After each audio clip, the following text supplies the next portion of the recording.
What's up, everybody? This is Jordan Page. In light of the recent events in Oregon, I just wrote a song that I want to share with you. This is called The Ballad of LaVoy Finicum. Subtext, Cowboys Stand for Freedom. He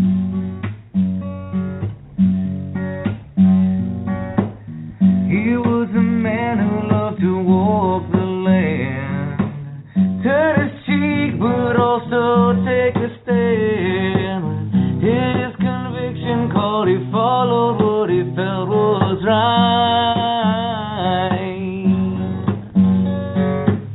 Well, there's no telling just what time will bring. You can live for nothing or for everything, but when the pushes come to shove, and tell me, will you find?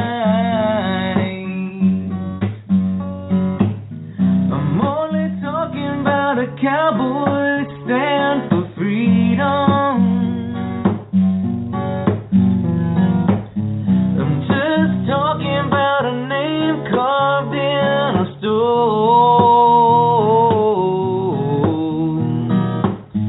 a friend and brother to anyone. He's riding off into the setting sun. Drive on, cowboy, he's heading home.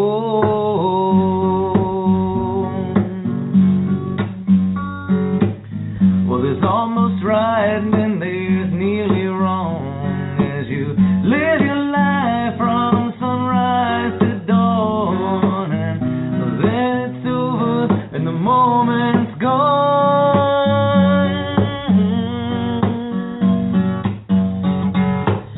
You can testify to things unseen, but the world is blind, can't see a thing.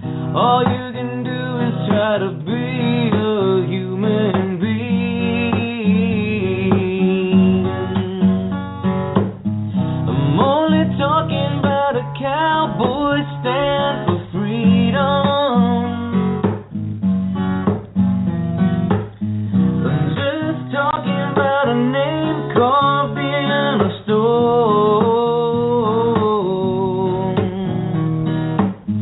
a friend and brother to anyone. He's riding off in the setting sun. Drive on, cowboy, he's heading home.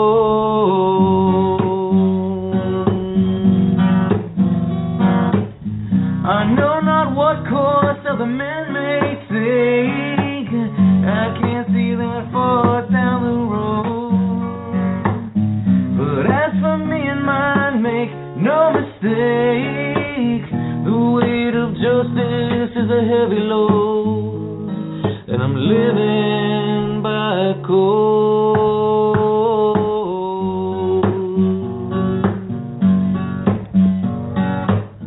He left his home to go and take a stand, as voice rang out across the deafened land, and in the end it was a bullet that exposed the lines.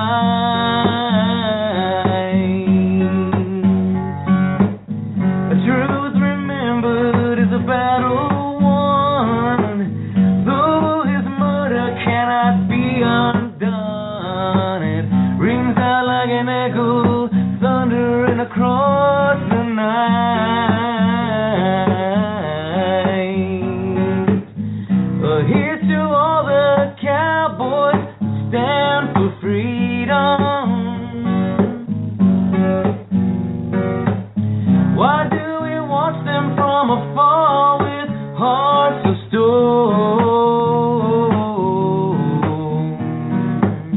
He's riding off to the setting sun, the thoughts of many from the voice of one. Well, drive on, cowboy, your work is done.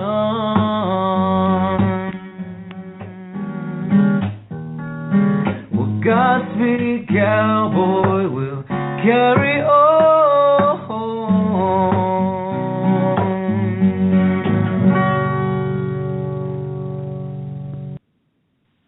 Welcome to Radio Free South Africa, coming to you on Resolution Radio. You might ask why Radio Free South Africa would dedicate a program to LaVoy Finicum. Well, the reason is because South Africans have a long, hard history of farmers being killed, if not by the state, but because the state has sanctioned their deaths. In our country, our president sings a song called Kill the Boer, and Boer, as a straight translation, is farmer. And since the ANC took over in 1994, over 4,000 of our farmers have been brutally tortured, murdered,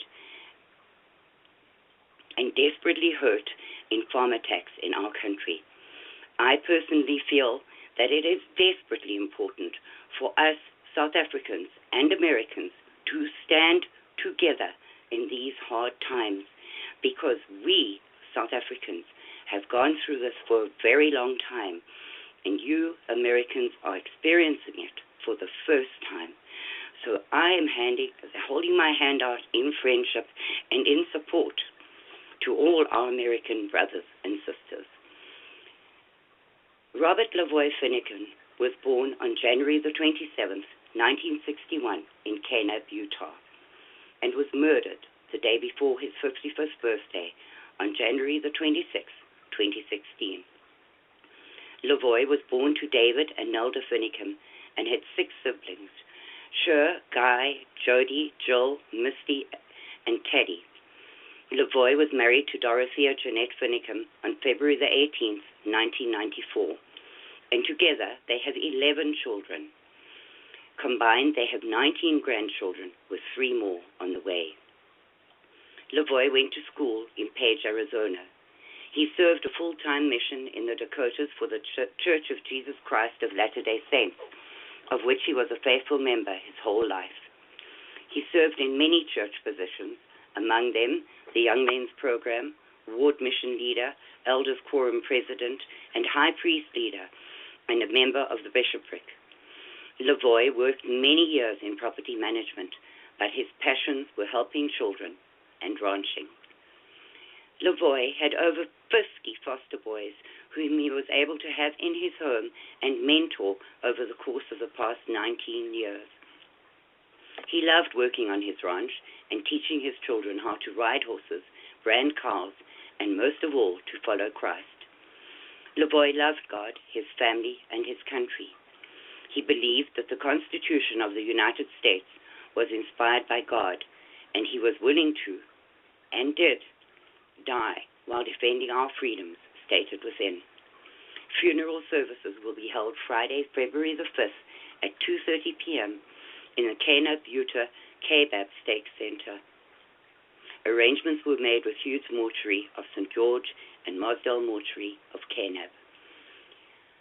That I found about 5 minutes ago is the obituary put up by the mortuary for LaVoy. Our guest tonight will be Patricia Aiken of Sacred Cow Barbecue. Patricia began covering the Bundy Ranch story for the National Times. She subsequently met the Bundys and spent hours with Carol, Cliven, Ammon, and mainly Ryan Bundy, hearing the entire history of their fight against this unconstitutional so-called government. So by my estimation, she is the right person to tell us the true events of what happened and what led up to LaVoy's death. Patricia, welcome. I somehow wish that we were doing this under better circumstances, but welcome anyway. Thank you, Karen. I'm sure we both have a heavy heart about all of this. You know, I'm one of those radio show hosts. I try to have my shows planned out like a month in advance, my guests all confirmed and everything. And lately, I'm lucky if I have my guests confirmed 2 hours before, because the story is so rapidly changing. It's been just a total roller coaster, shocking. I spoke with you shortly after the news came out, and I don't know how we're both going to get through this show, because we tend to cry when we're on a show together. And if anything is worth crying about, this is. Patricia, could you just start from the very beginning, because there's so much disinformation and misinformation out there that it is really hard to get at the truth of anything. Now, you being so close to the main players in this drama, you know better than most the truth of the matter. So could you just walk us through it? Well, Karen, I've been a victim of the disinformation mill that the feds have put out. And so it's been very difficult to put a real handle on this. For instance, I just want to unwind a couple of things before we get started on the history of it. But, for instance, there was someone close, that they had found Dave Ward was with the BLM. That's Sheriff Dave Ward. They said it was Sheriff Dave Ward actually worked for the BLM in 1999 during a time when the Hammonds, Stephen and his dad, were being harassed by the BLM. Well, here it is. It's a small town, small county. There's only 7,000 or so people in it, and so it's an obvious, conclusion to jump to. But then when you get Dave Ward's history, he was actually in the military from 1998 till 2002, so it couldn't have been the same Dave Ward. Could have been a father, could have been, someone else in the family, but it wasn't that Dave Ward. And yet that story is still being passed around because someone put that out when they found it, And so, and there it was. You could see it in the documents, but it's a different Dave Ward.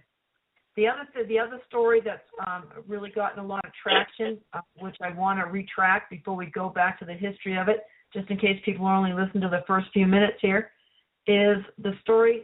And I was convinced this because of the photograph. At first I questioned it. There's a photograph that came out of Sheriff Glenn Palmer of Grant County, the next county. That's the county that they were traveling to when this ambush was set up.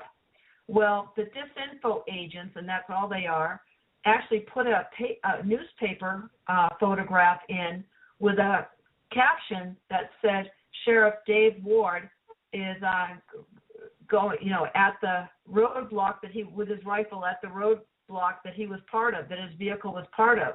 Yes, I saw that. Yeah, and I'm like, wait a minute, hold the phone here. This is really a very significant issue, and they knew that, and they said that it happened in Seneca. Well, that would be his jurisdiction. And anybody that understands, a sheriff, you only have jurisdiction in your county. And if the feds come into your county, they have to have permission from the sheriff to do something. And so, I jumped to the same conclusion everyone did. No, not everyone, but some people did, and said, this is really disconcerting. Well, it turns out that it wasn't in Seneca. It was right at the county line, and that he wasn't involved. And people were really upset by the man next to him laughing. This is no time to be laughing. Well, here's the real story. The real story is that Sheriff Palmer was at the meeting that he had not arranged. He was just an attendee, and he was waiting for them to arrive, as was everyone else. There were about 100 people there waiting. And he got a phone call, and the woman that was standing next to him, that's known him since she was in the second grade, said his face turned white. And he said, something terrible's happened. I have to leave. And so he left with the DA, and I assume that's the man beside him. And when they got to the scene, that someone had said that there was someone with a rifle coming, approaching. And so he went to his car, grabbed his rifle, and then they found out that the unidentified rifleman was actually a photographer with a tripod. And so that's now, and the picture's taken as he's walking back to his car to put his rifle away, and that's why the man next to him is laughing. Yes. It makes perfect sense. To all intents and purposes, he did not have any knowledge of this until he got the phone call, and then was shocked, speechless. No, he was actually the the CSPOA, Constitutional Sheriffs and Peace Officers Association. He was their 2012 Sheriff of the Year, which is a very big distinction, that he stood up to feds. So why would you wonder? Well, why would the Oregon Live put this out? Well, because they're a mouthpiece for these corrupt politicians. That they're controlled by the same ones. They've been very anti-protest, and so they're trying to do him in. They've got his person that's running against him making all kinds of, he's supporting terrorists, he shouldn't be a sheriff, he should be ashamed of himself, all this. They just hate him because he's an honest man. And they had an opportunity to throw him under the bus, and they did. And so you can't blame us. I suspect everyone. There's obviously somebody in this story that has sold them out.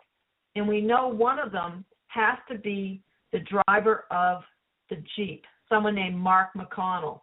The one who came up with the very first video saying that he went for his gun and he was charging, LaVoy was charging the sheriffs and they had to shoot him. Yeah. Yeah. Isn't that interesting? He's the first one out. He doesn't have a scratch on his $80,000 Jeep, and that he told everybody. Let's rewind this story a little bit. He'd only been at the refuge for 2 days. So I've suspected everyone except Ammon and Ryan. Everybody else is a question mark to me. Shauna Cox, obviously not. She's been a long-term supporter of the Bundys and stuff. So, but everybody else, I question. I really do, because this thing is so important and so powerful and such a linchpin that I know it's infiltrated. We just know that's how it works. And so Of course, Patricia, they would, the powers that be are not stupid. And obviously they're going to infiltrate all of these patriotic movements because that's how they get their information. And that's how they pull patriots in, get their trust, and then sell them out. Well, that's exactly. But the question is, like Shauna Cox, that's one of the first things out of her mouth when she was released, that Mark McConnell was responsible for this. And so he had only been at the refuge for 2 days, and so the question is, who vetted him? And when we find out who vetted him, then we'll know who's responsible for this, who the other one of the other infiltrators has to be. I have my suspicions about people, but frankly, as you can see, I'm suspicious about everybody. So. Well, that's one of the things you tell me most often, Patricia. The only two people I trust are you and me, and sometimes I wonder about you. Exactly. The only two people I'm sure about. So that's how it is. And you have to know that an infiltrator is going to look really good. They're going to come in and say all the right things. And so that's what I saw at the Bundy Ranch. I always call it a CEO experience. I mean, C stands for cereal, fruits, nuts, and flakes. E is for egos, and O is for opposition. And you can't tell who the opposition is at first, because they look like the C's and E's initially. And then eventually they kind of out themselves by their behavior and what they do. Like at the Bundy Ranch, there was some guy there, and he was like a jovial, love everybody, I'm a Christian, I'm here to be the chaplain kind of guy. And he's down in what was referred to as the mess hall, planting bugs everywhere and handing off information to other people surreptitiously. So, yeah, this is a way to listen. The Fed spent $5 million on the Bundy Ranch standoff. They had budgeted $7.5 million. Obviously, this is a big deal to them. Every troll from here to Tel Aviv is, going crazy right now. They are working overtime on this, same as they did on the Bundy Ranch. So it's very hard to really sort out. And our friend Drew has said, and I believe him on this, that what they're doing is they're putting out so much disinformation and having so many radio hosts be worthless in alternative media, they're all COINTELPRO, that it's making the internet not the weapon that it used to be for disseminating the truth. Well, if they can't shut it down, it's just not the next best thing. Exactly. Exactly. So they have played this one very well. The Bundy Ranch standoff, I believe, caught them off guard. They maybe expected militia. They in no way expected the other 3,000 people that showed up from every state in the Union. They never expected that. But see, Ammon Bundy's been talking with the Hammonds now for several months, going up, spending time with them, put the whole timeline together, all of that, and it's pretty fascinating. So they were watching and they were planning, and they have what's called game theory. I know our friend Blackbird 9 writes about this extensively, and so they have a program where they just type in the scenario and they get the desired result, so they know what their next move is going to be. And so they were very, very effective in shutting down support from coming to Ammon. And so it's a fascinating thing. So how they did that is they made the Hammonds, they held a gun to their head basically and said, tell the Bundys to go away. Tell them you don't want their support, you don't want their supporters, and so when they threatened them and said, we will pick you up early, you'll go to prison early, we won't let you spend Christmas with your family, like big deal, and we'll put you in much less desirable prisons. And there's everything from a hellhole to a country club in the prison spectrum here in the United States. Yeah, absolutely. So that's how they did that. Patricia, they tried to buy them off. Buy off the who? The Bundys or the Hammonds, by turning them against the Bundys and telling them to go away. Oh, absolutely. They absolutely did. And actually, Dwight Hammond wanted to come out and speak to the crowd on that Saturday when they had the first protest a month ago. It should be about a month ago. Well, it's a month ago Saturday by calendar month. And he wanted to come out, and they told him, if you go out there, you'll have a bullet in the head. These people are playing hardball. This is a linchpin event. Make no mistake about it. We've got geoengineering, we've got white genocide, we've got, vaccines, we've got the flat earth, we've got, there's all kinds of things here that are linchpin issues, the Holocaust. We've got it all. But this is the current linchpin right here. And so that's why they've done this full spectrum dominance about it. I just wanted to clear up those two misconceptions. So now start me back where you think most listeners want to start. If I've taken a course. Patricia, you've been involved right from the beginning. So the stories out there are that the Clintons, this has come out subsequently, but the Clintons are involved with the uranium deposits under this land. Yes, and it's not just uranium. It seems to be chromium and other important metals as well.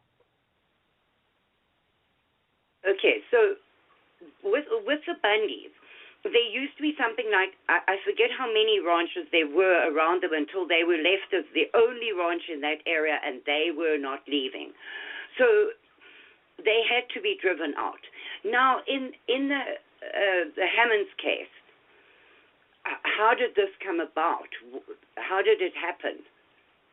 Well, I think we should back up perhaps and talk more about the Bundy situation and what happened there so people have a better understanding of how this has developed, if you will. I think it'll help make sense of the whole thing. And because it's been the thing that the information that I've had that's given me, it's like a beacon to me that I always know if I stay on course on that beacon that I'm not going to get lost in these high seas that are, swirling around us. So here's the situation. The BLM, the Bureau of Land Mismanagement, I call them, they came to the ranchers, and there were 52 ranchers in Clark County at the time, and they came to the ranchers, and they said to them, tell you what, why don't you give us so much per head of cattle? And Ryan couldn't remember how much it was, but it was a very small amount. And they said, and we'll only take 12.5% of that for management fees. And the rest, we'll give back to you ranchers to put into range improvements. And you can sit on a board and decide who's going to get the range improvements. So let's say, so they said, well, that's a pretty good offer. Yeah, we'll pool our money that way. Sounds good. Okay. And so and they were very satisfied with that. And these contracts with the BLM were quarterly, and at the most annual. So, the first quarter, you need some new corrals. So we say, okay, we're going to take this money and we're going to spend it on Karen's corral. In the next quarter, Clive and Bundy's going to need some irrigation. That's going to take a little more money, so we're going to have to wait 2 quarters to be able to help him. And then the third quarter, Patricia's going to need some reseeding and things like that to improve her range, and so we'll spend the money on that. And everybody was very satisfied, and it was fine.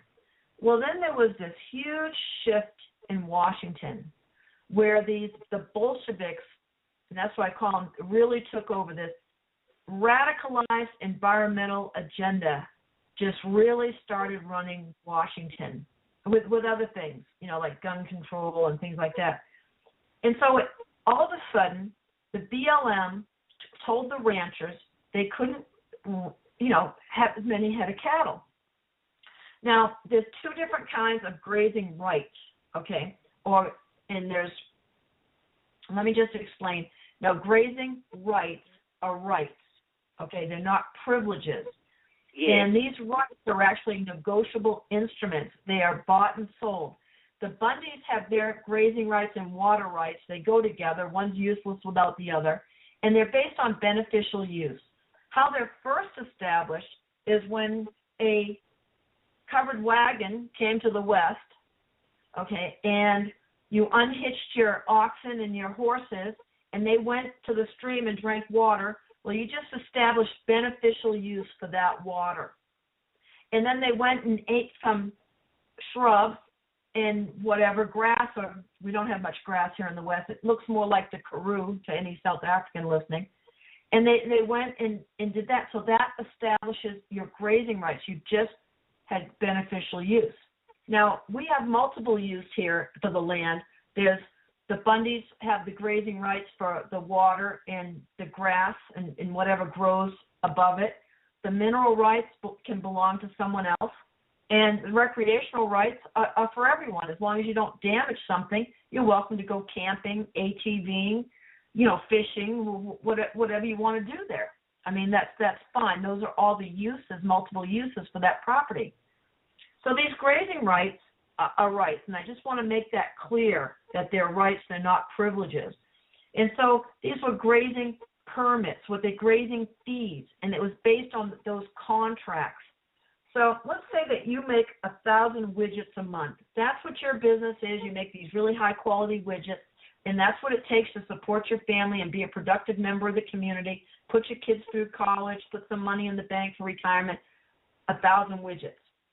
Well, then the government comes to you and says, Karen, you know what, we got to cut your widget production down. You can only produce 500 widgets this month. But don't worry, it's just temporary. And then the next month, they're going to say, oh, by the way, we're cutting you down to 200 widgets this month. How long do you think it'll be before you're out of widget business, that you can't support your family any longer? It's not going to take very long. No, exactly. And that's how they put 51 ranches out of business. And so Cliven was hit particularly hard with this. They said you can't pay your grazing fees, you can't sign your contract until you sign this agreement that you're going to cut your herd. Well, they wanted to cut Clive and Bundy's herd by 90%. You know, his range, that's what they call AUMs, Animal Unit Monthlies, and then there's ephemeral rights. And ephemeral rights mean it's based on how much cattle you can graze on that land based on the rainfall, based on how much there is, for the cattle to eat. Yes. And no rancher in his right mind is going to overgraze, because that may give you a better, more money this year, but you're going to have a diseased herd next year, and it's going to hurt you in the long run. So they're really the original conservationists. So the Bundys argued with them and said, no, we don't have, no, this isn't right. We're not paying this. And so they reached an agreement with the BLM to send in an independent third party. And they got a man from University of Southern Utah. And he came in and spent 1 week at the range looking over their acreage that they own and all the range that they have grazing rights to that are on the public land. And he said to them after a week, not only do you not have too many head of cattle, you have room for a whole lot more. Well, that wasn't exactly the response that the BLM wanted. And so they cooked up a charge and said, you're endangering the desert tortoise. Yes, I remember that one. Exactly. Well, that's ridiculous because you can't endanger the desert tortoise with cattle. Actually, the desert tortoise flourish where there's cattle. The more cattle there are in the desert, the more desert tortoises there are because of the water sources, and two, they eat the manure because it's a source of digested enzymes and moisture for them. So they flourish. And actually, the University of Arizona proved that. So when the BLM couldn't make a fuss about that, they just changed one word. They said your cattle may be endangering the desert tortoise.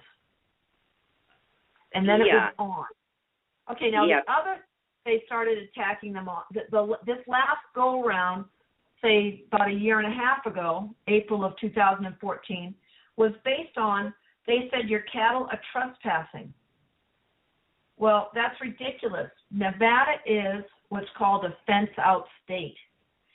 And what that means is it means that it's like you and I are neighbors, say, Karen, and my milk cow comes over and eats your petunias.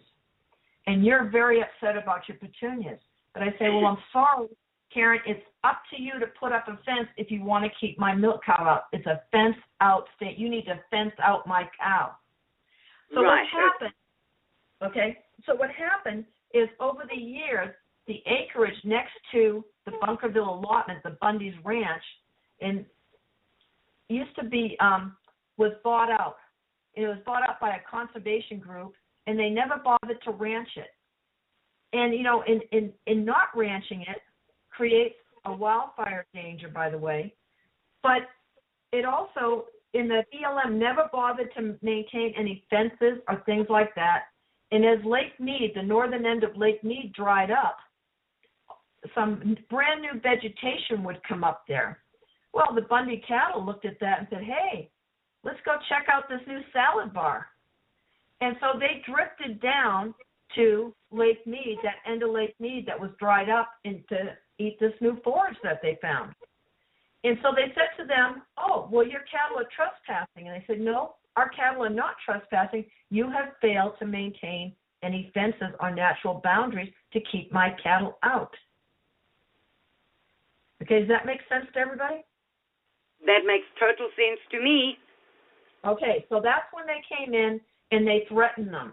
Now, let me show you what kind of thugs we're dealing with, because they actually called, the sheriff of Cedar, Utah, called Ryan Bundy one day and said, Ryan, I've got somebody from the BLM here that wants to speak to you. And he says, I don't recognize the BLM. And he hung up the phone. And a little while later, the sheriff called back and told Ryan how concerned he was about his family and, was sorry that he couldn't help them and didn't have jurisdiction. But he said, here, I want to give you this man's number, in case you want to call him. So Ryan figured, well, what can it hurt? I'll call him up, talk to him. And so the agent gets on the phone and starts playing the good cop thing and says, oh, yeah, I'm a Mormon, I'm LDS, I go to this particular church or fellowship or whatever Mormons call that. And, blah, blah, blah, and I'm just here to help you. And Ryan said, really, you're here to help me? And he said, oh, yeah, I'm here to help. He says, well, tell me, when are you coming? He says, I can't tell you that.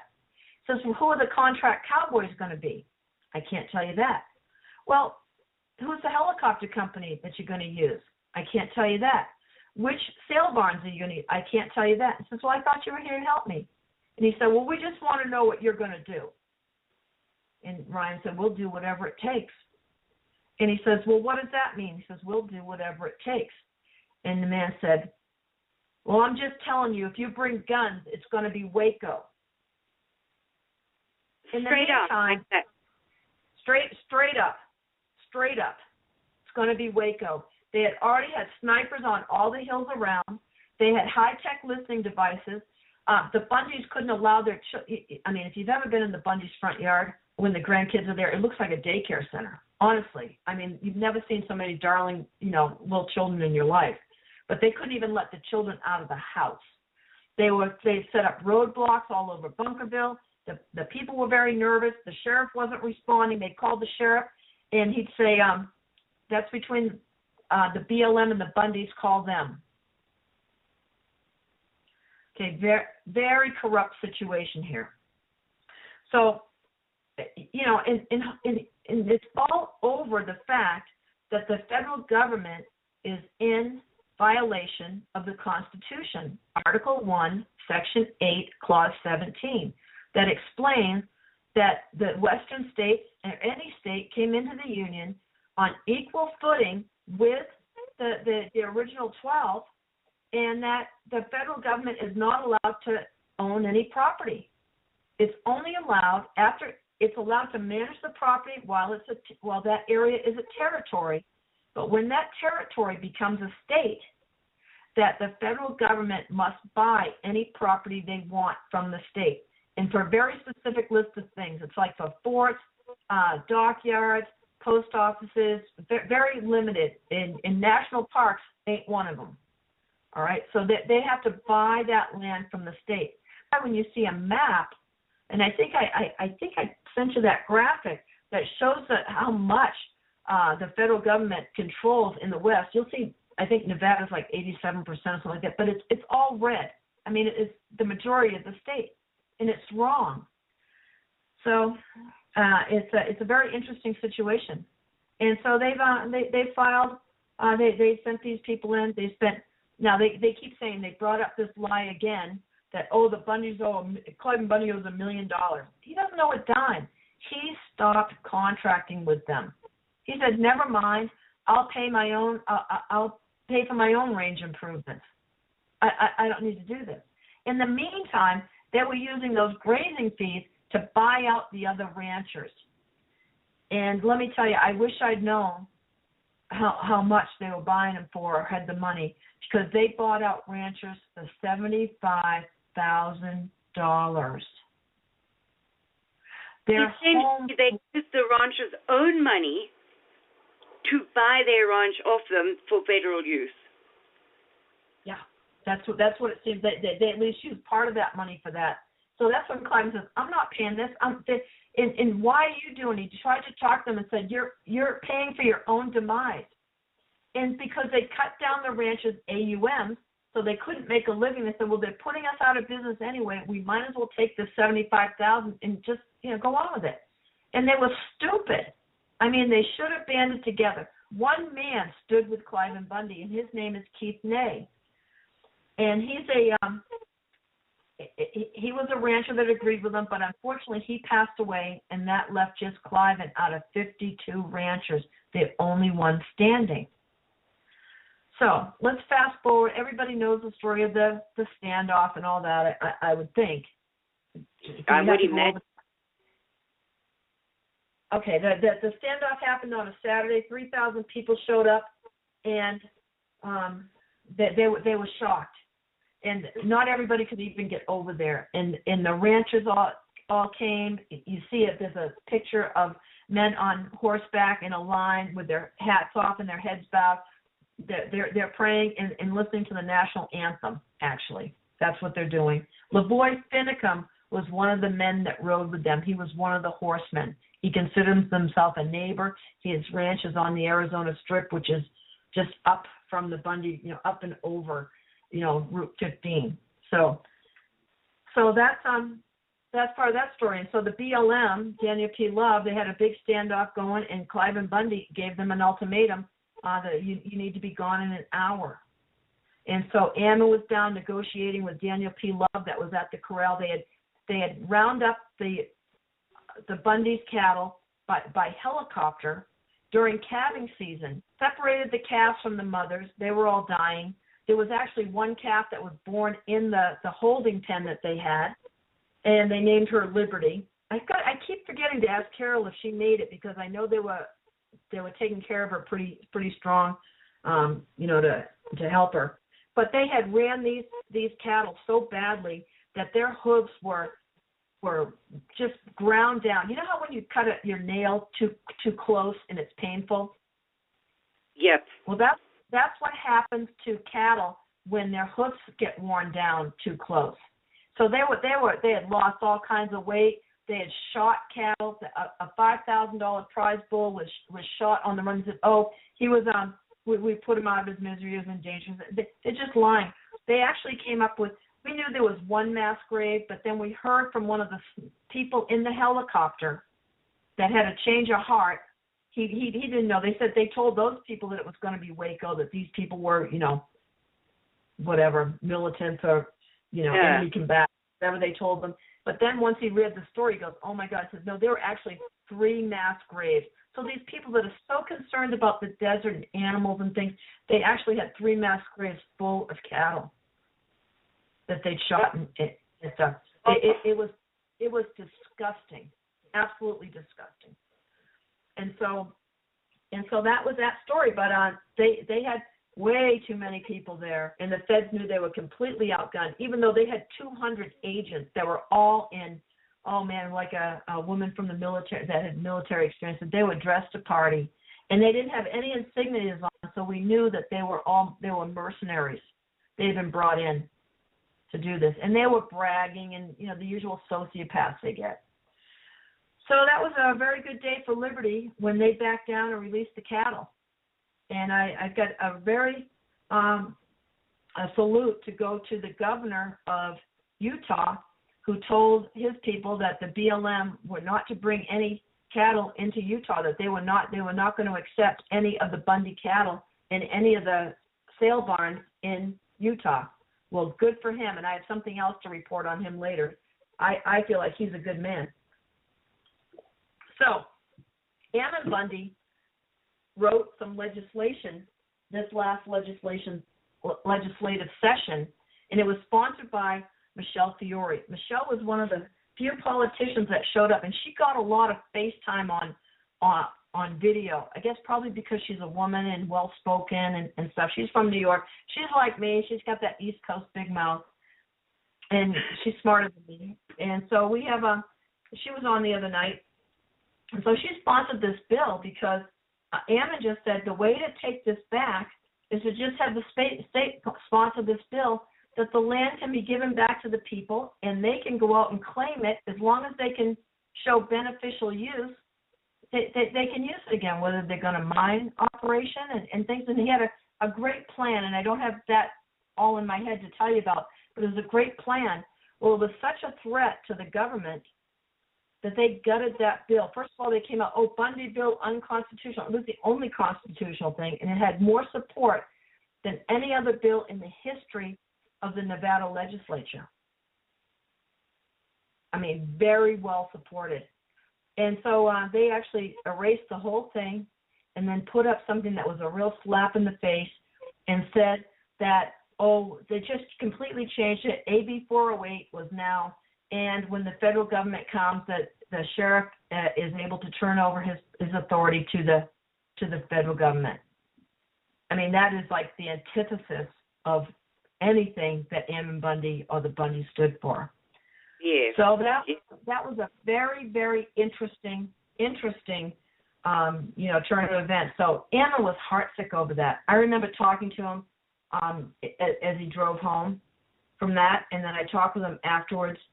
And he said to me, Patricia, after that, I started researching the history of what was going on in the American colonies in 1770, before the American Revolution.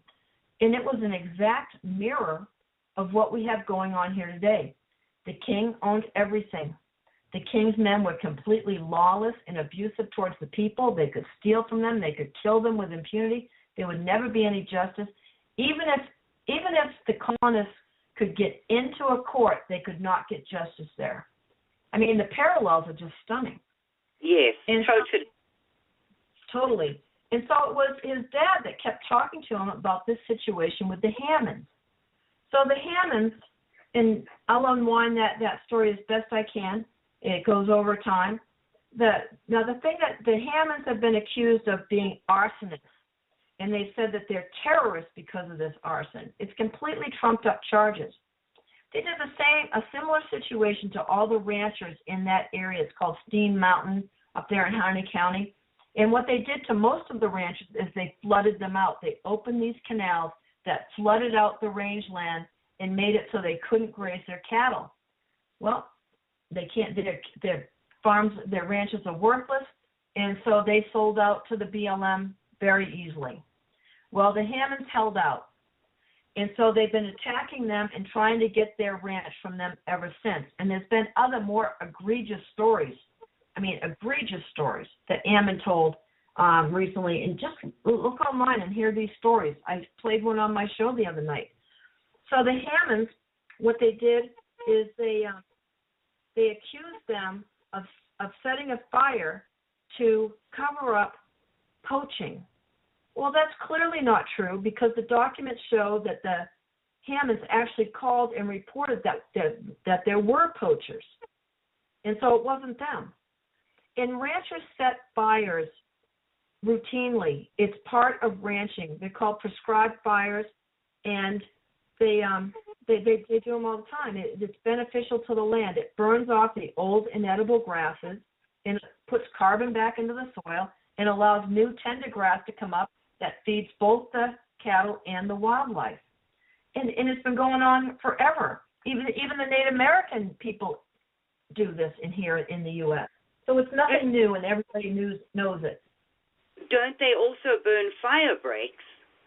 Because we do that in South Africa. You burn a certain area so that where there is a fire risk, you have a gap that the fire is not likely to jump, that protects the rest of the land. Yes, they call here we call that a backfire. They set a backfire for that. And so the first fire they accused them of, they actually had called and told the fire department, okay, we're going to set this fire, and they go, okay, yeah, fine, yeah, go ahead. You know, they're confident ranchers. So the second fire, they thought that fire had been started by lightning, but actually now the document, two witnesses have come forward and said, no, we saw the BLM pouring fuel and setting a horseshoe-shaped fire around the Hammond Ranch. So again, the arson is being done by the BLM. And so it had burned thousands of acres, and Stephen Hammond went out and set a backfire that was just perfect. It totally put out that fire and saved not only their home, but their winter grazing. So there should have been no problem. And so when he went to, the sheriff called him, or one of the officials, I think it was the sheriff, I don't think it was the chief of police or anything, I think it was the sheriff, called him and invited him to come to town and have coffee with him. And so he went and was arrested. Well, the DA refused to take the case. He said, there's no crime here. Well, that wasn't good enough because they want this ranch. They want the land. They want the Hammonds gone. And so the Department of Injustice comes in and they file federal charges, and I believe they did it without a grand jury. Or they must have had to have several ones and lie their tails off to get a grand jury to indict this. But the jury, they went out of their way to get a jury from as far away as possible. They had a 2-hour drive to get to court every day, just one way. So 4 hours of driving a day. They know nothing about the ranching culture. So the prosecution was allowed 6 days to put on their case against these folks. And their star witness was a boy who was 13 at the time of the fires, and he's mentally ill. He's a cousin to them. His name is Dusty Hammond. And the Hammonds don't hold any ill will. They know he's mentally ill, and they know he's been used, and they've manipulated him. But the judge should know, and does know, that this boy is mentally incompetent and therefore not competent to be a witness. So that's who they use. So then it comes time for the defense to put on their case, and they get given 1 day. I don't know why the lawyers agreed to that. I don't know why, but they did, and they weren't allowed to ever explain to the jury what fires do, why they were used, how they're beneficial. The jury was instructed, if they set the fires, you must convict them. If they admit they set them, you must convict them. That's all they were told. And they were never allowed to hear what the penalty would be to them if they did. So they put them in jail. The judge said it would shock the conscience of the court. It would be cruel and unusual punishment to give them the full 5-year sentence. So he scheduled the father a year and Stephen 3 months. They served their sentences, got out, and thought it was behind them. They were also given a $400,000 fine. Wow. And the stipulation is that if they don't pay the full fine, that they must sell the ranch to guess who? The BLM. Wow, what a shock. Yeah, gee, I wonder how I dreamed that one up. I know, you must have been, you must have your tinfoil hat on tonight, Karen. Absolutely, I'm into this thing. Yeah, I'm telling you. And so they paid off $200,000, and they were probably going to raise the rest of it. So that's why they came in and put them in jail again and said they have to finish serving their sentences. It's double jeopardy. This is like Stalin-esque America. It is such a nightmare. I mean, I almost feel sorry telling it to you. You've been through so much trauma in South Africa. You must be shaking your head going, oh, my God, here it is. Same thing's going on in America. Patricia, you cannot even begin to understand my horror at this situation, because this is how it starts. And when they see that they can do this and get away with it, you are going to, well, Utah has just passed a law that they can't do it, but they're trying at the Red River here. There are many, many ranches that are being threatened by the BLM, and if they get away with this one and this cold-blooded murder, then they have got carte blanche to do what they like to whoever they like. And I'm shaken. I am absolutely shaken by this, because it is so realistic to what happened at home. And for me, we have a population in South Africa of 3.5 million whites.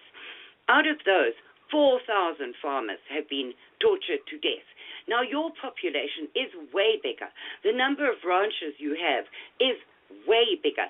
The death toll here is going to be like a war zone if this continues. Yes, well, there's already millions and millions of head of cattle missing off the Western Range. So next time you pay $40 for a steak in a restaurant, you just think who you have to thank for that. Yes.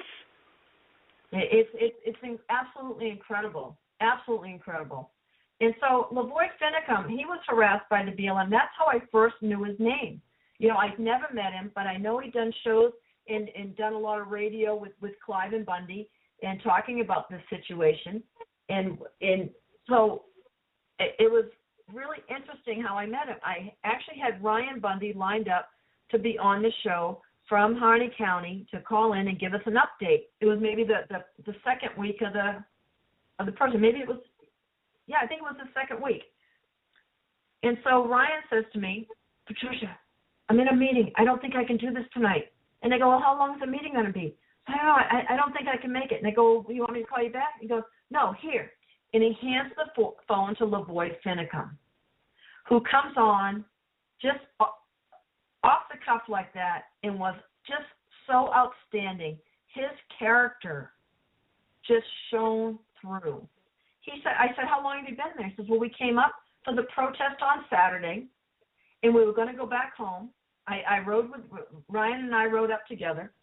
And he said, and when we got up here, Ryan looked at me and said, there's too much to be done. We can't leave. And so LaVoy looked at him and said, I rode with you boys once, I'll ride with you again. And so they've been up to, and so he told me the story. He lived and died by that. Yes, Simply, absolutely. What a gentleman. What a man of his word. What a cowboy. Yes, but in more so than that, why the feds hate him is because he is so well spoken. He can go out. Ammon is a fabulous speaker, and LaVoy Finicum was a fabulous speaker. He could go out to a group of ranchers or non-ranchers and explain the situation in a way that everyone could get it and go, oh, okay, yeah, I'll sign that. Yeah, we're in. I mean, and so it was spreading. They knew that. I mean, LaVoy Finicum was infectious. He was the flame that the moths were all attracted to. And that's why they took his foster children away. Because they figured, well, we'll just cut this guy's financial legs out of him. And they don't do it for the money. I mean, it's how they support themselves. But they do it because they love these boys. And they've raised 11 children of their own. They know a few things about raising children. But they take these troubled youth and would turn them into untroubled men. And they had like a 12-year track record of doing this. They were very successful at it. They were therapeutic foster parents.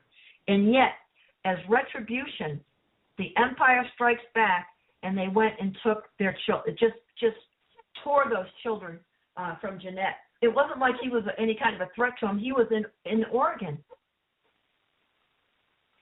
And so essentially what they did was they attacked him at his weakest point, your family, because your family is what you live for. And whether they were his own kids or his foster kids, they were his family, and his heart was attached to them. So if they couldn't, in the beginning, if they couldn't get him financially, they would get him through his family, which is a disgraceful way to fight. Oh, totally disgraceful way to fight. And, and so he said, well, we're going to carry on. And if we have to eat rice and beans, well, okay, it's rice and beans. And his wife's a lovely woman. She was actually on the show just holding the phone for him. The next time I invited him, just about a week and a half ago. I have to look at the dates. It's all a blur to me right now. But he said, but she answered the phone and said, hi, this is Jeanette. I'm just, LaVoy told me to answer the phone. We just got back. He just ran upstairs. He'll be right down. And so I talked to her for a few minutes, and somebody actually emailed and says, man, she's great on the radio. You should have her on. She's great. And so just a delightful family. Carol Bundy says that there's no family that has more respect in the Valley than they have. They are just a wonderful, wonderful family, loving, supportive, loving kindness. That's the thing that I would say about LaVoy Finicum. That would be the one word that I would use that would sum him up. Intelligent, well-spoken, just kind to everyone, and a great sense of humor. I mean, patient with people. I just don't have enough accolades for that man. And I'm just so honored to have had the privilege of having him, talk to me on my show. It was just serendipitous that I got to hear this man's heart. So Patricia, let's get to the ambush. Okay, on that note, we're going to take a 6-minute ad break. Get yourself a cup of tea because we're coming up to the part where you and I are going to cry, and get yourself a box of tissues, and we'll be back with you in about 8 minutes. Welcome back to Radio Free South Africa on Resolution Radio. Our web address is resolutionrdo.com, and our Twitter is @resolutionrdo. Our call-in number is 607-203-5423. Our show tonight is a tribute to LaVoy Finicum. I see that our second guest has arrived. He was busy at the polls. His name is Will Johnson. He served 4 years in the United States Army in Naval Intelligence. He stood for U.S. congressional candidate in Iowa in 2010. He stood for the Iowa State Senate candidate and won the primary in 2012.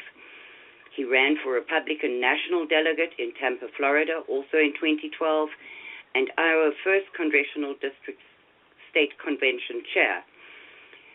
He works on Ron Paul's Iowa Co-Eastern Iowa Volunteer Coordinator and the Ron Paul Iowa Steering Committee. He has had multiple interviews with well-known GOP candidates, including Mike Huckabee, Rudy Giuliani, and former GOP Chair Michael Steele. Welcome, Will. Hello. Hi, Will. We spent the first hour discussing more or less the Bundy Ranch story because unless you understand that, you will never understand where this standoff and this murder came from. So Patricia has been intimately involved with all the top players in both of these situations, and she has explained how it came to be at the Bundy Ranch, what happened there, and what led up to the standoff that we're going to discuss in the second hour. Welcome back, Okay. Patricia. Thank you. Hello, Will. Nice to meet you tonight. Hey, Patricia. So, Patricia, we were going to go into the so-called standoff. Yeah, well, that's. I'm sure Will would agree with me. There was no standoff. They took over the refuge. We call it the resource center now. They went down there. It's closed for the winter. People need to understand that it was closed for the winter. There was no one there. They didn't even bother to lock it. There's no trespassing signs. So they didn't break any laws by using that. And their sense is, and I have to agree with them, that who paid for that resource center? The people did. And so it belongs to the people. It doesn't belong to the federal government. The federal government has no right, according to the Constitution, to own any land or any property, at all. So they don't own it, according to us. It's an illegal, control or management of it. So, and they actually went in and cleaned the place up. I mean, heavily. I mean, men with brooms and shovels and gas masks shoveled up, all kinds of rat excrement and urine and just that it desecrated Indian artifacts and things. They shoveled the walkways, made it so, bird watchers could come. The media was there constantly. And all they're doing is they have one photograph of when there was a truck, and I believe could have been LaVoy's truck, I think, that was parked in front of the gate on the first day, that they had it parked across the gate, just so they could get things set up, I assume. That's the only charge they have against these people. And then the other thing, and Will, do you agree with that? Yeah, actually, everything you said is pretty accurate, and even the point of government land, it's very clear in the Constitution under Article 1, Section 8, Clause 17, the authority that's granted is very limited for military posts, the post office, and quote-unquote other such needful buildings, understood in the context of that time. So Washington, D.C., that 10-square-mile radius, and that's about it. The rest of that, everybody else knows, was just creep over the years and became what it is now. I'd like to correct just a couple things on my bio. It was mentioned, the word Army was mentioned. I was actually in the Navy, and I didn't run for RNC National Delegate. I actually was an RNC National Delegate. And actually, that is somewhat related to this because I don't believe that we operate in closed spheres. So, for example, what happened to those people, the Hammonds in Oregon, and also to Eamon's father, Cliven, to a lesser degree because it was successful, happens in other spheres as well. So I'm going to give an example of that so that maybe people can be more aware in their own surroundings that when a right is abrogated anywhere, it's a right abrogated everywhere. So back in 2012, anybody that is listening that was involved with the Ron Paul campaign up to the national level, that went down to Tampa, Florida as a national delegate, would remember that an entire state's national delegate committee was defrocked illegally because they would not vote differently, because they were going to vote for Ron Paul. So while that is obviously doesn't reach the severity of what just recently happened, the principle was there. And so what ended up happening was large delegations, Texas, large parts of the Western delegations actually walked out of the entire proceeding, marched around the building, chanting, "As Maine goes, so goes the nation," which was somewhat prophetic because the mistreatment in a political sense was showing that the thing that they always tell us, especially now in the media, is, well, you know what, just solve it politically, right? I've been involved in politics for quite some time now, over 8 years, and that was the political way to solve it, was getting national delegates, taking it to the convention, and having a convention floor fight. But when they actually break the bonds of one of the abilities that we're supposed to have to solve things peacefully, then what other recourse are people going to have? So when people go out there and try to make change in a more, in a stance that some would perceive as more aggressive, maybe they should do their homework and find out where the frustration comes from,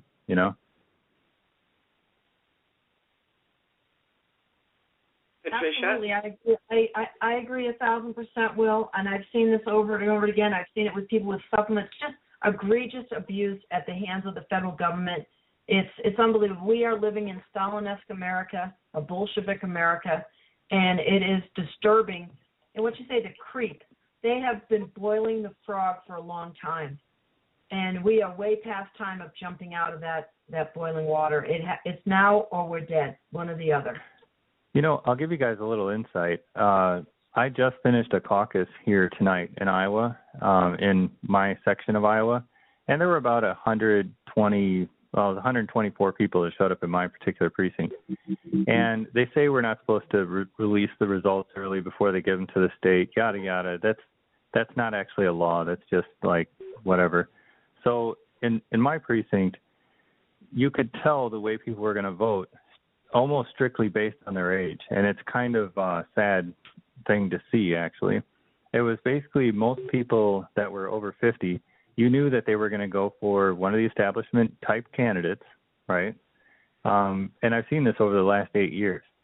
And while I don't know exactly why, the fact that it's predictable becomes kind of a question of concern, because if these people, most of the people that are, in the older generations, have given us what we have and continue to politically do the same thing, then it's no wonder that people that are younger, such as Aiken and his younger brother and those other people, feel that they're continuously getting a raw deal from, the generation prior and the generation prior to that. So if the political system... I have to agree with Mark Twain, who said, if voting changed anything, they'd make that illegal. That's an excellent quote. There's another quote that I like that I actually got it for Christmas on a shirt, and it says, "Truth is treason in the empire of lies," and that one is a Ron Paul quote. And that quote in particular seems to be very relevant to this whole situation. I've read through literally hundreds, if not thousands, of comments in the last 3.5, 4 weeks. I've spent over 3 hours a day. I own my own business, and so I do have a bit of leeway to be more politically active than most. I've spent at least 3 hours a day going through as much as possible about, previously it was they called it the Aiken Bundy situation, and now it's the Resource Center and, what is and will become of it. And the comments of people saying that somehow these people are traitors, or that they're, they don't even say they're unpatriotic. They just say they're traitors, right? And when I mean they, I just mean these urbanite people that have probably never even been to a farm, who all they have is the time to write, thanks to the hard work of those people out on the ranch. It's probably the biggest insult because, as you know, we have a progressive tax system. So those people that are making more are paying more, and a lot of these other people that have the latitude to write or agree with these type of writers most likely are benefiting from the system. And this argument that they kept making that somehow the Bundys and these ranchers are moochers, there's some pretty good articles that are describing that the subsidy system is actually not what people think it is, and that if the market price were allowed to be there, that perhaps they'd be getting a better deal, because the subsidized land rate for the government contracts, there's a reason why there's still tracks that aren't bought up that are run by the government, because the government does a horrible job. This was shown by, obviously, the rat infestation in some of the buildings, the quote-unquote mismanagement, I think just complete ill treatment of the Native American artifacts. And more to the point, this is one of the times I've followed a lot of these and I've been somewhat involved in other ones. And this one I felt a little more personally because of watching everyone's videos, and I think that's one of the good things about how everything is smaller now, that when LaVoy was assassinated, and that's the only word that should come out of people's mouths. He wasn't killed. He didn't just magically die, It was a very specific event. And if people look into this further, who does the OSP work for? The Oregon State Police. They're actually a branch of the executive government in Oregon, meaning they work for the governor. Who was the one that was calling for the quickest, swiftest action? The governor. And let's look at Governor Brown. Want to know something interesting about her? Her first political position, and I know quite a bit about top politics, so I'm going to explain some of this. She was appointed to her House seat in that state, and then she ran for secretary. But once you're appointed to an office, the incumbency rate is 93%. She was basically given a political career, and it wasn't earned. It wasn't by the people. It was by appointment. After her becoming Secretary of State, she was once again appointed. She was appointed as governor. Yeah, they have an election later, but once you're in the office, your name gets free distribution through media and everything else. You don't have to pay for it. You don't have to raise funds. You don't have to campaign. It's basically a bureaucrat occupying an office. There's no representation there. And at some point, I think that the Portland people who obviously, have a very strong liberal bent, I think at some point they're going to realize that this really isn't representation when a bureaucrat keeps getting appointed over them. And at some point, I think she might even receive some backlash from that. But I think that a lot of this came down from there. And then once you start getting into the bigger picture, which was mineral rights and what was actually under that land and the companies that are attempting to get in there. What happened with Clive and Bundy, which is, as everyone knows, is Eamon's father, was that in that situation, they were able to pull out the political dirt, because behind almost everything, there is a monetary incentive. Follow the money trail. It's a really good adage. And with Cliven, they ended up finding out that Harry Reid and his son had a strong vested interest through a Chinese company that was going to build the largest solar plant. It would have been the largest solar plant in the world. And they were going to build it in Nevada on basically stolen ranchers' lands that the BLM had, quote unquote, acquired. So it would have been bad enough if the BLM was just taking this land and not letting anybody use it. That's bad enough, because that contributes to the homelessness epidemic, which actually, here's an interesting thing. If you wiki the homelessness, you will see Portland involved with even homelessness's wiki page. That's how bad it is in Oregon. And nobody seemed to put this two and two together, where Oregon's land was being, gobbled up, and then more and more people are homeless. It's just like the feudal times. When you displace people from their land, they have to go somewhere. Well, they ended up going into Portland. The mayor of Portland actually had to declare a state of emergency at one point to try to get the large amounts of money, it was in the millions of dollars, to try to provide housing for all these people. And then now it's coming to light that, well, perhaps this was caused by displacing them from the land. There used to be over 780 plus jobs for logging and ranching and mining in that area in Harding County, right? That was 20 years ago. Now there's less than 6. And so then when they look at these, go ahead. So it's gone from being the wealthiest county in Oregon to the poorest because of federal mismanagement and the federal takeover. In Nevada, we have 4 times as many range fires now because of the mismanagement by the BLM, taking their cattle off and also the wild horses, let the cheap grass grow, and 4 times as many range fires. And some people would say that, well, at best, they're inefficient, perhaps, but I would say that maybe they are efficient at what they're actually trying to do, which is drive people off and make the land sellable to basically other countries. The Nevada issue was a Chinese issue, and what some people may or may not know is that when that Chinese connection came about, his son was the one that was actually involved with the deal. Yeah, so Harry Reid is married to a very wealthy Chinese lady. I should probably mention this, I lived in China for a year and a half. I speak Mandarin. So I lived over there, I studied at Zhejiang University, and I also did business over there for the last 6 months. I don't begrudge the Chinese for them wanting to be capitalists, which is what they're doing. I begrudge the fact that our government officials are stealing American land and doing it that way. And that's obviously not something that should happen. Right, exactly. Karen, I think everybody would be interested in an email that I just received about what's going on in oh my gosh, I'm so messed up. What's going on in Burns right now? And they just got an eyewitness report. It was someone that lives there, and I won't mention the names, but she just called her dad and told him that the feds are harassing everyone, making them get out of their vehicles on their knees and searching them. A very old cowboy and rancher that had been up there for a long, long time took some bull to the sale. They pulled him out of his truck and his wife and made them get on their knees, told them they were hauling people into the refuge. This is what they're dealing with now. Some of the folks aren't even involved. Some of the ranchers live next to where this woman is at, and they're scared to death because they've gone in, they've kicked in doors. They're trying to get to the people that are the common law grand jury, and they're also trying to take it out on the Committee of Safety.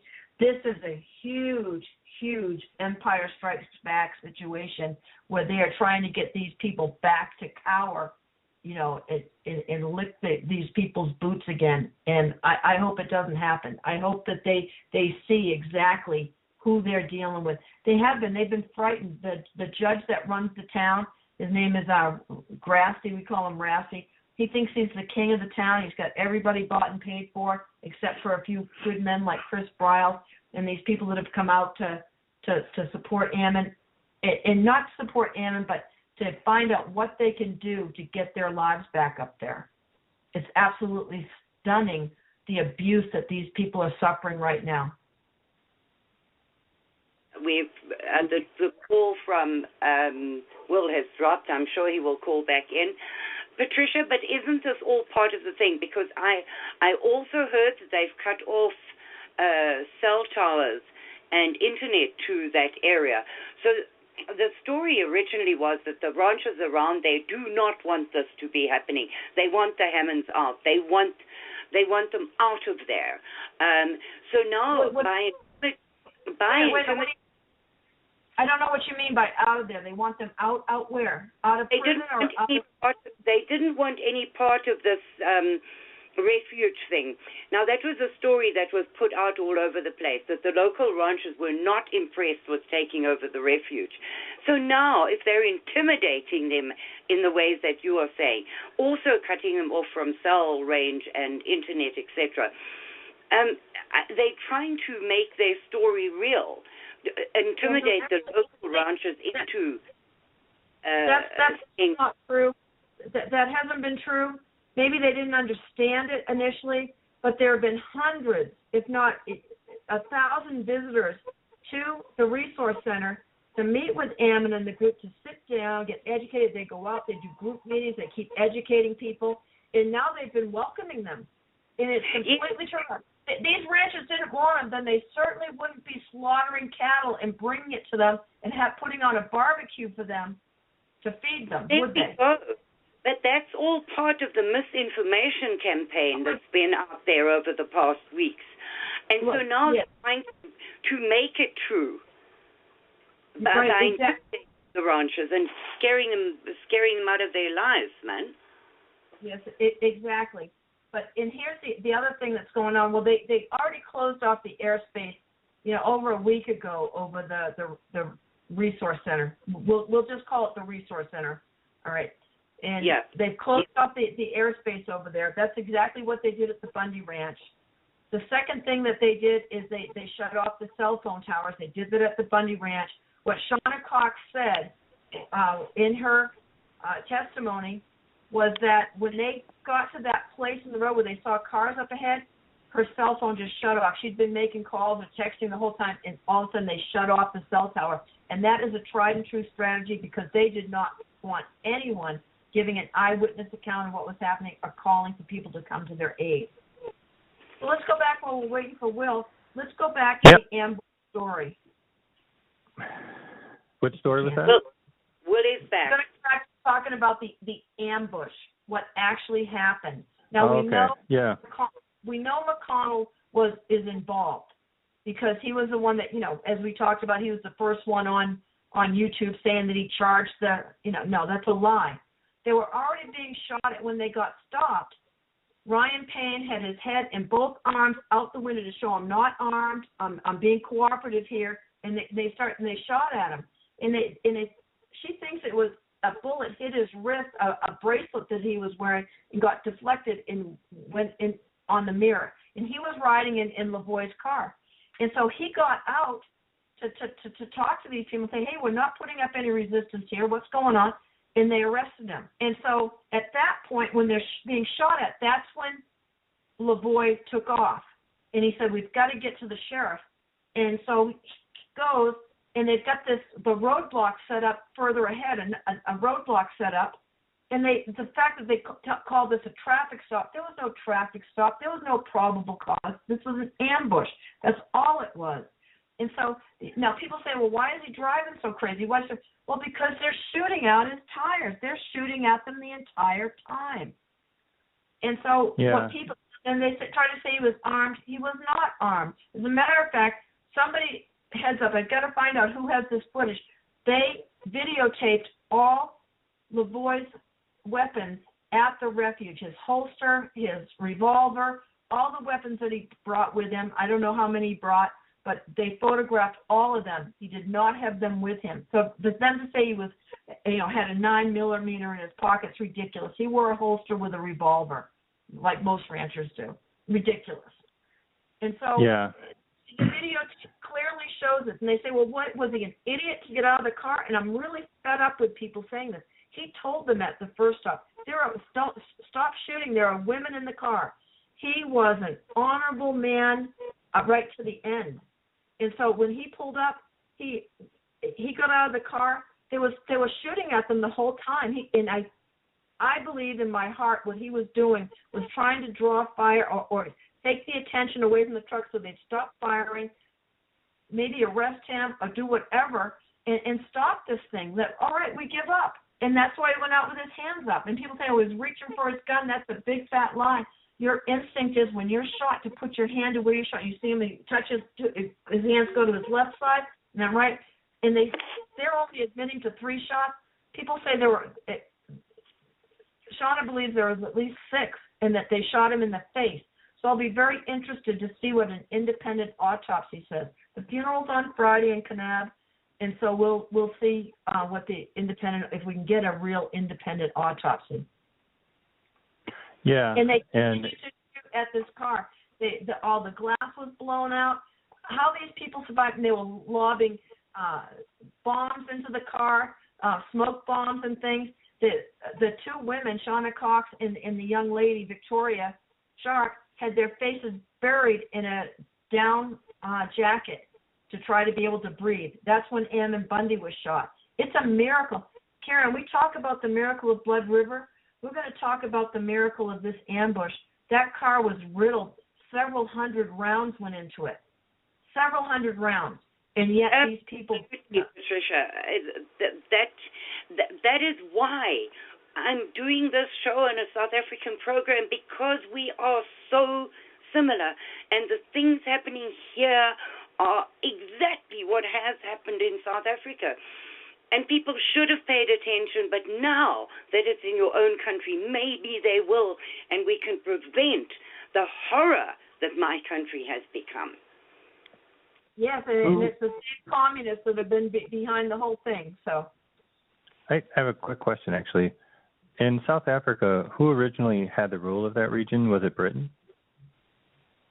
Originally originally the Dutch, and then it passed to the Brits, and then back to the Dutch, and then back to the British. And the British, for a very, very long time, had the rule of the region, and they've had the most impact on how the laws are formed, how Parliament is set up. Our African judges still wear those little curly white wigs that the British wear. So, and it's a very funny sight to see. So, yes, the British had an enormous impact on South Africa.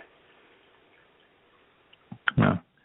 So I was going to add a little bit to the actual ambush itself. So in the footage, there's two that are put out. One is short, and then the other one obviously is the longer, unedited one. But you can still clearly see. I disagree that that's unedited. It has clear breaks in it, Will. Okay. I mean, for the purposes of what they're already releasing. I don't think we're actually going to get everything anytime soon because, for example, those vehicles, those are law enforcement vehicles. They all have, recording capabilities, dash cams. Yeah. There's plenty of video and audio out there. And I am not giving up hope that somebody might leak it at some point because while a lot of them, were involved with this, conscience does sometimes get the better of somebody, and it could be a WikiLeaks type incident. And if that does happen, I think everybody needs to be ready for, the fallout because I think, we will find out exactly what we already know. We already saw his hands up, but you'll hear the dialogue where he says, just shoot me. And then you'll hear the gunshots after he already hits the ground as well. And then the, dozens, over 100 rounds, I believe. Something else that's pretty obvious that can't really be disputed is when you're looking at the vehicle, even from the aerial footage, you can see bullet holes in the front windshield. Those could not have been created after the vehicle had crashed into the snowbank because of the angle of the officers. Those would have had to have happened before the vehicle actually ran off the road, which means they were firing into a vehicle before it even stopped. That's against every type of law enforcement policy. Those bullets could have been fired at the first stop. They were being fired at the first stop. That's true. They could have been because it's very difficult to see it afterwards. Shauna Cox's testimony, her testimony was that even after they were all out of the car, they asked them 3 times, is there anyone else in the car? And they replied no 3 times, and they still opened fire again on that vehicle. They are, I'm sure, very disappointed that everyone wasn't killed. It is a miracle. I don't know how they survived. it. I mean, it's a miracle. Yeah, it's definitely difficult to watch because you can see the puffs of glass and everything else coming off as the bullets are hitting the vehicle. And what's interesting too is, this investigation into, they always have to do a post investigation to determine angles and whatnot. They never once claimed that anyone shot at law enforcement, that even on their way there or at the initial stop that a shot was fired. Because there wasn't any, and they're trying to call it a shootout to make people think that these people returned fire, when both women have testified that they didn't even reach for their sidearms. What man in his right mind, with all these people in full tactical? They said there were 40 cars. That was their guess when they looked out over 40 cars, full tactical, assault weapons. What man is ever going to reach for a sidearm when he's outnumbered like that? No one. No, exactly. And I think one thing that hopefully will get cleared up in the near future is there's some people that everyone knows that they were heading to another meeting to discuss some very important things about BLM that they had found out, and also some of the general information that they've been sharing. But that some people believe that the Sheriff Palmer from Grant County could have done more, but Palmer recently just said that he was not notified by either the FBI or the OSP, right. Which he was.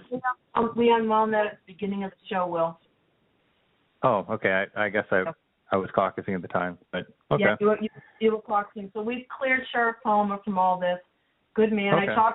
I I called him this afternoon, actually, and I apologize because I was one of the people that thought that because of the photograph that he had been in it. Yeah, that photograph was taken at night, though, and the shooting was during the day, right? Like at 4? Well, it was right when it was getting dark. Yeah. I mean, 4 o'clock in the afternoon in that part of the country is dark already. So what was that photograph then? Oh, well, you'll have to listen to the first part of the show if you want to hear that. Okay, fine. I'll just replay it. I'm just teasing. He had actually got a call when he was at the meeting and left immediately. And then when he got there, they said that there was a shooter, someone with a rifle. And so he went to the car and got his. And then they said, oh, false alarm. It was just a photographer with a tripod. And that's why the man next to him, which we think is the district attorney who traveled with him, was laughing because everybody was in a panic over a tripod. That's a horrible photo then. Yeah, and it was meant to be a horrible photo because the Oregon Live and Oregonian are, mouthpieces for all these corrupt politicians and in government. Yeah. And so they put that out to throw him under the bus because all the sheriffs hate him because he's a good principled man and they're all as corrupt as the day is long. I know that he has an undersheriff that has claimed he's going to, attempt to run against him. I, for one, will be, helping the Palmer to stay in. I've been involved in politics for a long time. I might actually head down there and, just see what the numbers are for his region and whatnot. But it would be interesting to see if, in a different way, he could carry on some of that work because they had quite a few people waiting at that meeting. Oh yes, they had 100 there. Chris Ann Hall had packed a building. I mean, they've been packing the building, and that's why this ambush took place because they could not allow this momentum to continue. And that's why they've come in. Do you think that part of the reason why the FBI now is doing the jackbooted searches is obviously they're looking for the grand jury members, but does anybody remember Marino, the individual from Florida who is actually the convening judge for it? Was he one of the ones that has already been released, or has he been found yet? No, I don't know where the common law, what's happened to the common law judge. I do know that the common law grand jury issued an order for the sheriffs of Harney County and Grant County and the militia to arrest the shooters, and that wow. just came out. That just came out yesterday. And that's a common law grand jury. It's been a long time since we've had them, and so it's going to be very interesting. And that they had a meeting up there to show that whatever common law grand jury finds cannot be reversed by any court in the land is what it says. So I thought that was a very strong statement that they came out with. The other thing that I thought was really encouraging today was that the state of Utah has been fighting the feds on this land thing, and they've been doing it through a man named Ken Ivory's organization in trying to take the land back from the federal government. The Bundys have disagreed with how that should be done. Well, they did at the time, and Ammon's plan was beautiful, but they didn't go for it. The corrupt people in Nevada that run the Nevada legislature just shut that right down. But today is when, and I'll pull it up, but they're moving forward. The governor of Utah is telling the feds to get out. They already had that set up for the end of last year, I believe, and now they're telling them for real. They've got the money put aside to be able to fight them in court, and they are telling the feds to get out of Utah. So I think this is beautiful, and I would think there's some honest people in Arizona, and I think we're going to see this happening in the West now. And it has to be because of what Ammon's done. Yeah, and there were a lot of naysayers, even those within the freedom/liberty movement initially, who, a lot of people said, and this is one particular argument that I had some trouble with, people saying that they quote unquote weren't invited or the Hammonds didn't ask for help. I have trouble with that argument because it was found out very early on that the Hammonds were actually under duress. They were threatened by the Justice Department that if they had any more contact with Ammon, that they would, that Hammond Sr. and Jr. would both be sent to a, quote, less than desirable prison. That's a threat. So obviously they had made up the mind that. Go ahead. They were threatened with more than that, Will. They were actually threatened with being shot in the head. They were really, really under duress. And Anna went up and met with them and spent many, many hours with them. And so did Ryan. I know Ryan Payne was with them for some of those meetings. And so it's this was just what they call game theory. They knew they had to do something to break up that support. And we talked about that early on. But I just want to read this is from the governor of Utah, and it's by currently the federal government lays claim to 64.5% of the lands in the state of Nevada, much to the ire of both the people of Utah and their representatives, but all that is about to change. After 3 years of the federal government refusing to discuss the matter with the state government, Gary Herbert is moving forward with plans to seize the 31.2 million acres of Utah land from the federal government and restore control of the lands to the people of Utah. This action is unprecedented. This is part of the Transfer of Public Lands Act. And so I'm very excited about that. That's probably the best news I've had all day. Is that just today? That's just come out. January 29th is okay. when it came out. So it's just a couple days old, and I got it from one of the people that works in the government in Pahrump in Nye County. It says other states are working on doing the same, and look at how much money we will save everyone. Read below and forward. And it comes from a woman named Donna Cox, who's been an excellent support to the Bundys in our cause. She is a good patriot woman, and people in her county think the world of her. Patricia, there are rumors, and I can't put my head on a block about it, but that Governor Abbott in Texas is doing exactly the same thing. Because the previous attempt to take the land of the Red River, he said he's going to go down there and fly a flag saying, come and take it. So I do believe that Texas is not far behind.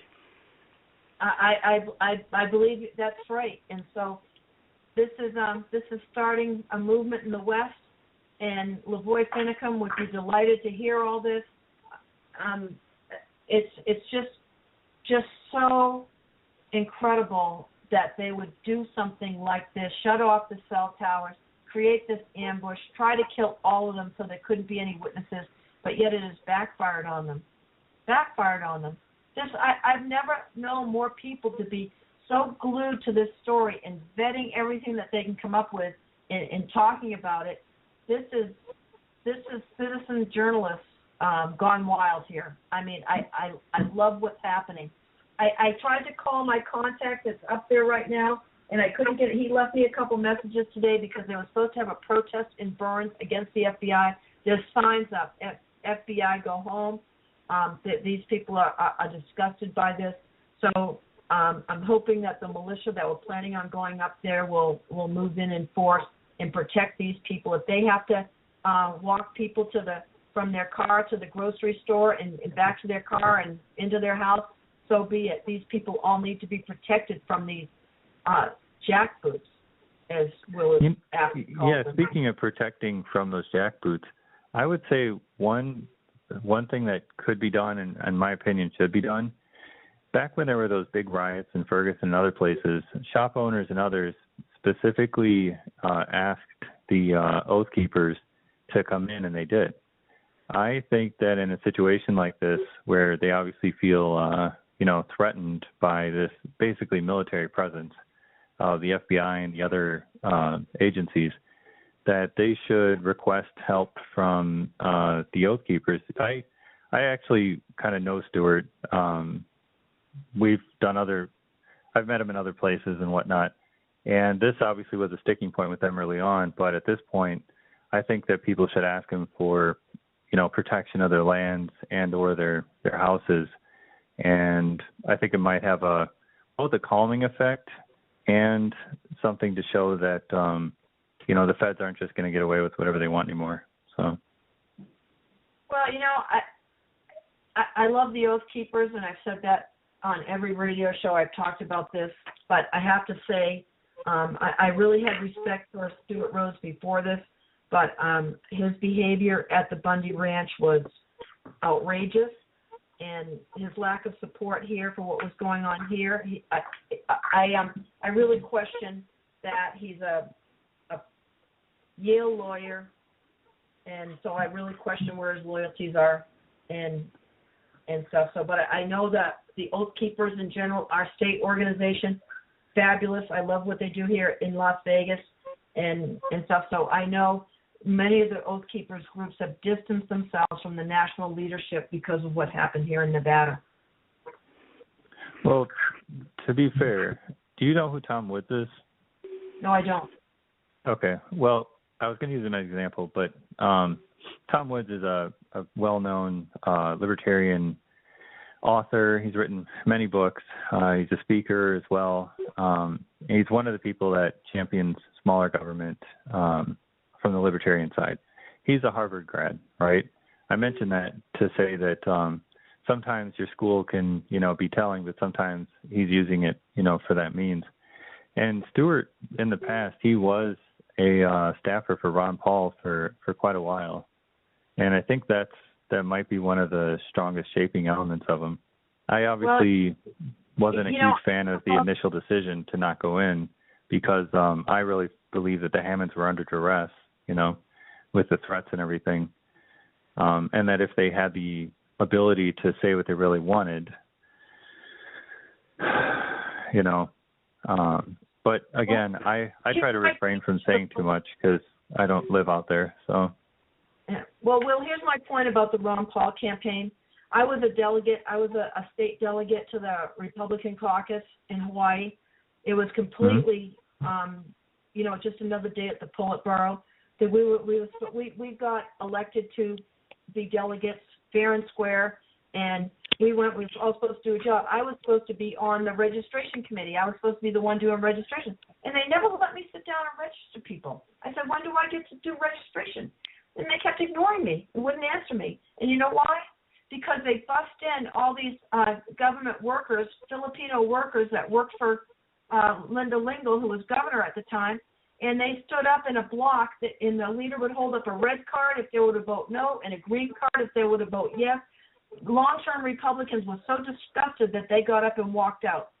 So, this whole thing is completely controlled, and I question. Jesse Benton, right? Jesse Benton could not have mismanaged that campaign better than the opposition would have if they were running it. And so I think his thing was infiltrated, or he just really wasn't in it to win it.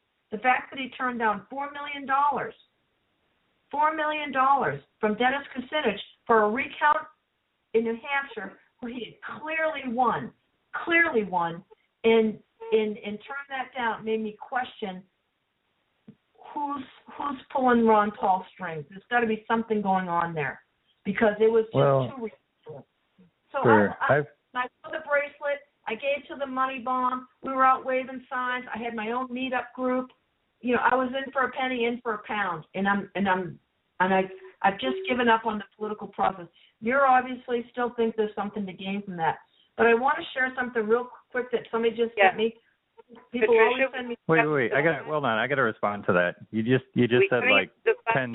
You just said like 10 statements, and you somewhat implicated the character of someone that believes they can use the political system. So I really have to respond.